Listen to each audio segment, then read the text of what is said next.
हो। त्यही भएर यसको कन्क्लुजन के भयो त, when del S is negative, therefore when del S is negative, comma del G will be positive, and the process means endothermic reaction. Here process means endothermic reaction will be non-spontaneous. यो एउटा सिद्धियो, यो I अब यो I अब I मा चाहिँ del S लाई positive मान्ने हो। डेल एस पोजिटिभ हुँदा हुँदै पनि डेल जी नेगेटिभ पनि आइदिन सक्छ। त्यही भएर त्यहाँ फेरि हाई टेम्परेचर र लो टेम्परेचरको हामीले कन्डिसन चाहिँ अप्लाई गर्नु पर्छ। त्यही भएर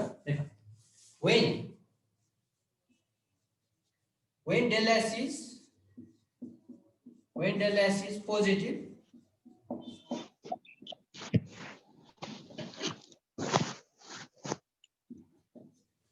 value of the term,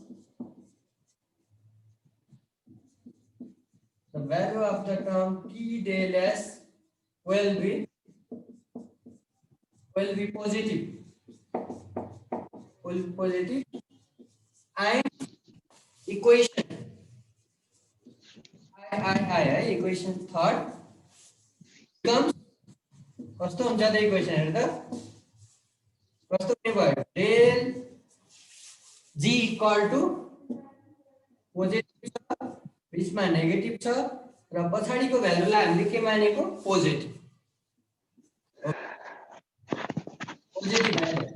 negative भ्यालुले पोजिटिभ भ्यालुलाई मल्टिप्लाई गर्दा के हुने भयो, नेगेटिभ हुने भयो र बीचमा त प्लस राख्ने हो। अब अगाडि प्लस भ्यालु भएको टर्म छ, पछाडि माइनस भ्यालु भएको टर्म छ। अब यो दुईटाको सम भनेको पोजिटिभ नि आउन सक्छ, नेगेटिभ नि आउन सक्छ।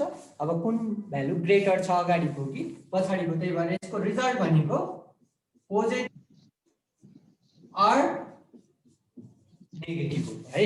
अब अहिलेको जस्तै यसमा पनि हाई कन्डिसन र के अरे हाई टेम्परेचर र अर्को लो टेम्परेचर अप्लाई गर्ने आइहाल्छ।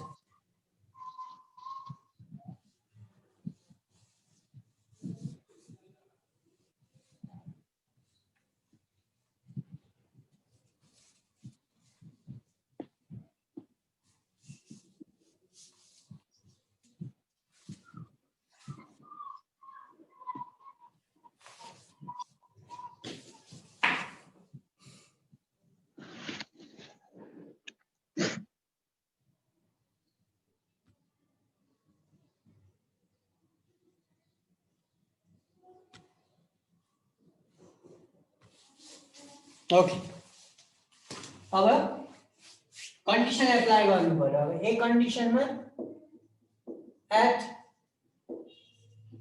हाई टेम्परेचर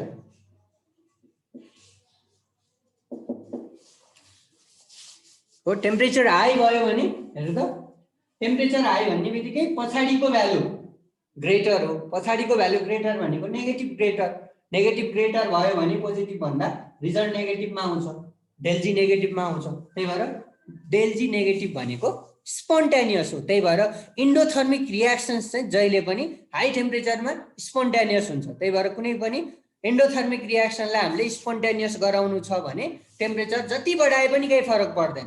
यो लिचाटेरियलको कुरा यहाँ पनि आइरहेछ। त्यही भएर endothermic reactions are spontaneous at high temperature. अब लो टेम्परेचर भयो भने पछाडिको भ्यालु कम हुन्छ, सानो हुन्छ, माइनस भ्यालु सानो हुनु भनेको प्लस भ्यालु ठुलो हुने हो। प्लस भ्यालु ठुलो भएपछि डेल जी पोजिटिभ आउँछ। डेल जी पोजिटिभ भनेको नन स्पोन्टेनियस हो। त्यही भएर लेख्न केही गाह्रो छैन। त्यही भएर अब के लेख्नु पर्छ, when temperature is high, the value of the term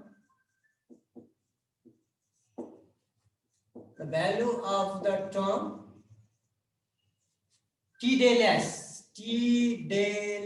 right? When temperature is high, the value of the term T del S becomes greater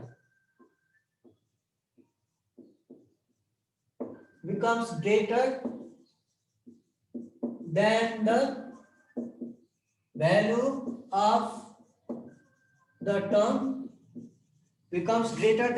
of the term del S, and del G becomes and del G becomes negative, and the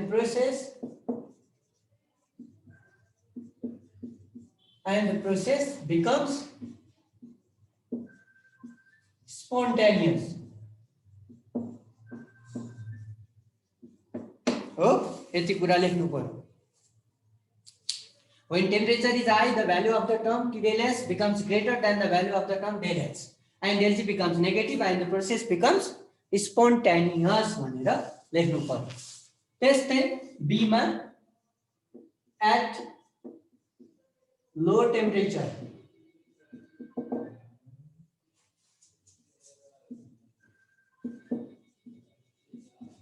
when temperature is low,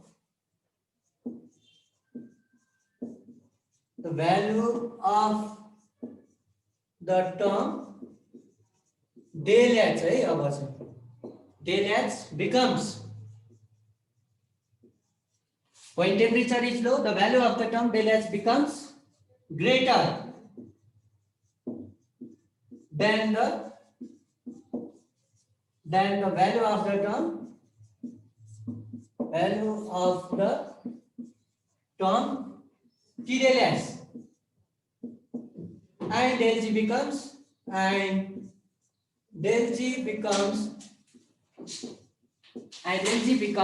positive.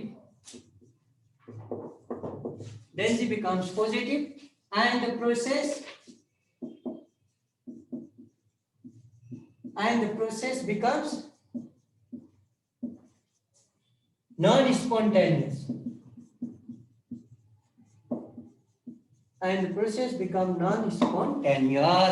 हो. अब यो criteria सिद्धियो spontaneous र non spontaneous को, र यसको नि conclusion लेख त. Hence endothermic reactions are spontaneous at high temperature and non-spontaneous at low temperature. ल लेखिहाल त त्यो कन्क्लुजन यसको. र अब चाहिँ इक्विलिब्रियम को लागि चाहिँ कन्डिसन देखाइदिन्छु त इक्वेसन को. त्यही भएर यसको तल लेख्ने. हेन्स है, लेख, म लेखिन है, यो म सिसिदियो मार्करमा, त्यही भएर लेखिहाल त. Hence endothermic reactions are spontaneous at high temperature and non-spontaneous at low temperature. त्यही भएर स्पोन्टेनियस हुनको लागि इन्डोथर्मिक रियाक्सनमा चाहिँ टेम्परेचर एकदम हाई हुनुपर्छ. टेम्परेचर हामीले बढाउँदै गयो भने रियाक्सन चाहिँ स्पोन्टेनियस हुँदै जान्छ. र लो टेम्परेचरमा रियाक्सन नन स्पोन्टेनियस भनेको रियाक्सन हुँदैन भन्न खोजे है. नन स्पोन्टेनियसको मतलब त्यो रियाक्सन पोसिबल छैन, does not occur, not feasible भनेको. जस्तै एउटा सिम्पल एक्जाम्पल तिमीहरूलाई दिन हेर्दा CaCO3 है, क्याल्सियम कार्बोनेटलाई हामीले हिट गर्ने हो भने CaO + CO2 बन्छ. र यो वास्तवमा इन्डोथर्मिक रियाक्सन्स हो है. इन्डोथर्मिक भनेपछि यसले हिट एब्जर्भ गर्छ. त्यही भएर यो रियाक्सन हुनको लागि है, for this reaction to take place, for this reaction to occur, the temperature should be very high. यसलाई एकदमै बढी टेम्परेचरसम्म हामीले हिट गर्नु पर्छ. जस्तै टेम्परेचर लो छ, मानौ 100 डिग्री 200 डिग्री सेल्सियस छ भने this reaction is not spontaneous, means it does not take place, it does not occur. 200-300 degree सेल्सियसमा यो रियाक्सन स्टार्टै हुँदैन. त्यही भएर minimum temperature for this reaction to start is 800 degree Celsius. यो रियाक्सन चाहिँ सुरु हुनको लागि नै मिनिमम 800 डिग्री सेल्सियस टेम्परेचर हुनुपर्छ. त्यही भएर 800 देखि 1000 को रेन्जमा चाहिँ यो रियाक्सन चाहिँ मजाले स्पोन्टेनियस हुन्छ. तर तिमीहरूले 800 डिग्री सेल्सियस भन्दा कम टेम्परेचर हुने गरेर यसलाई हिट गर्यो भने रियाक्सन नन स्पोन्टेनियस, किनभने दिस इज इन्डोथर्मिक रियाक्सन. त्यही भएर endothermic reactions are spontaneous at high temperature भने हो. त्यस्तै अर्को एक्जोथर्मिक हो, जुन हामीले गइसक्यो. अहिले एक्जाम्पल त कन्सिडर गरेको. जस्तै यहाँ हेर्दा H2 + N2 बाट NH3 बन्छ हो. Synthesis of ammonia gas by Haber's process, it is an exothermic reaction. त्यही भएर एक्जोथर्मिक भएपछि चाहिँ फेरि we should maintain the low temperature है, नट हाई टेम्परेचर। जस्तै यो रियाक्सनको लागि चाहिँ मिनिमम भनेको 400 देखि म्याक्सिमम भनेको 500 डिग्री सेल्सियस को रेन्जमा टेम्परेचर शुड बी मेन्टेन हैन। 4 त हुनै पर्छ 400 मिनिमम, र म्याक्सिमम चाहिँ तिमीहरू 500 भन्दा माथि जान मिल्दैन। 500 डिग्री सेल्सियस भन्दा बढी टेम्परेचर भयो भने this reaction will be reversible हैन, यो रिभर्स भइदिन्छ। It will be in backward direction, it will proceed in backward direction. Backward डिरेक्सनमा आउनु भनेको नन स्पोन्टेनियस हो, किनभने यो रियाक्सन स्पोन्टेनियस हुनु भनेको एमोनिया बन्नु हो हाइड्रोजन र नाइट्रोजनबाट। तर टेम्परेचर 500 डिग्री सेल्सियस भन्दा एबभ भयो भने ब्याकवर्ड डिरेक्सनमा सिफ्ट हुन्छ, यसको मतलब फरवर्ड डिरेक्सनमा यो नन स्पोन्टेनियस भयो। त्यही भएर exothermic reaction are non spontaneous at high temperature. यो कुरा चाहिँ ठ्याक्कै ली च्याटेलियर प्रिन्सिपलले भनेको कुरा यहाँ पनि आइरहेको छ। ओके, र अब लास्टमा यो एट इक्विलिब्रियमको लागि भनेर लेख। टाइम अब 3-4 मिनट मात्रै बाँकी छ, अब यो ट्याक्कै आज सिद्धियो। अब एट इक्विलिब्रियमको लागि भनेर खास केही लेख्नु पर्दैन, कन्डिसन मात्रै हामीले देखाइदिने हो। अब इक्विलिब्रियमको मतलब तिमीहरूले बुझिसकेका छौ हैन। डेल जी र डेल एस 0 हुनुपर्छ भनेर हामीले छुट्टा छुट्टै लेखिसकेका छौँ हैन। इक्विलिब्रियम कन्डिसनमा भनेकै डेल जी पनि 0 हुनु पर्यो, डेल एस पनि 0 हुनु पर्यो। डेल जी 0 भए पनि process will be in equilibrium state. त्यस्तै डेल एस 0 भयो नि process means exothermic or endothermic both reaction will be in equilibrium state. Okay, त्यही भएर अब यसको लेख्ने थर्डमा चाहिँ at equilibrium है। at equilibrium कन्डिसनमा गिभ हेल्महोल्ट्ज इक्वेसन भनेको के हो त हेर त, del G equal to del S minus T del S equal to 0 हुनुपर्छ है। इक्विलिब्रियम कन्डिसन भनेकै del G equal to del H minus T del S equal to 0 हुनुपर्छ। द्याट इज कि either del G equal to 0 हैन, यो equation 0 भन्नुको मतलब del जी पनि 0 हो either, or del H minus T del S equal to पनि 0। Del G नि 0 हुन सक्छ either, or del H minus T del S equal to पनि 0 हुन सक्छ। यदि del H minus T del S equal to 0 भयो भने or del H equal to के आउने भयो, टी डेल एस आउने भयो, or del H by del S equal to T है। टेम्परेचर चाहिँ कति हुनुपर्छ त, del H by del S. Del H र डेल एस को रेसियो जति आउँछ टेम्परेचर नि त्यति भयो भने त्यो एक्जोथर्मिक रियाक्सन अथवा एन्डोथर्मिक रियाक्सन चाहिँ इक्विलिब्रियम स्टेटमा हुन्छ। त्यही भएर इक्विलिब्रियम स्टेटको लागि दुईटा कन्डिसन भन्नुपर्ने, एउटा डेल जी 0 भए पनि हुन्छ, सिधै डेल जी 0 छ भने पनि त्यो एक्जोथर्मिक रियाक्सन अथवा एन्डोथर्मिक रियाक्सन चाहिँ इक्विलिब्रियम स्टेटमा हुन्छ, अथवा अर्को del H by del S को रेसियो चाहिँ त्यो कन्स्ट्यान्ट टेम्परेचर सँग इक्वल भए पनि हुन्छ। त्यही भएर del H by del S equal to T, यो टी लाई चाहिँ इक्विलिब्रियम टेम्परेचर भनिन्छ। त इक्विलिब्रियम टेम्परेचरको मिनिङ के हो, डेल एच र डेल एस को रेसियो बराबर त्यो टेम्परेचर हुनु पर्यो। त्यही भएर यसलाई इक्विलिब्रियम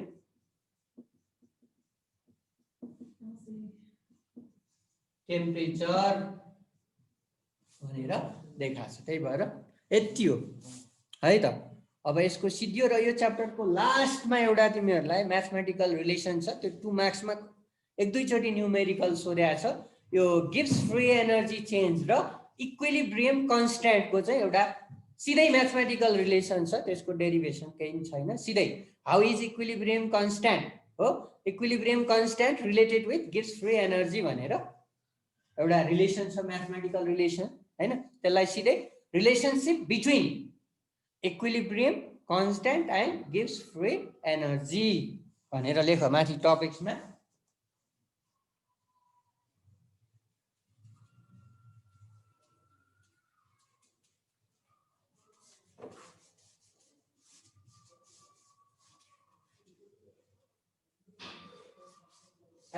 रिलेसन बिट्विन ल मसी पनि सिद्धियो अब त्यही भएर अब टाइम नै 2 मिनट सिद्धियो ल आजलाई यति गरौँ है त अब त्यही 40 44 अहिले 36 जना रहेछ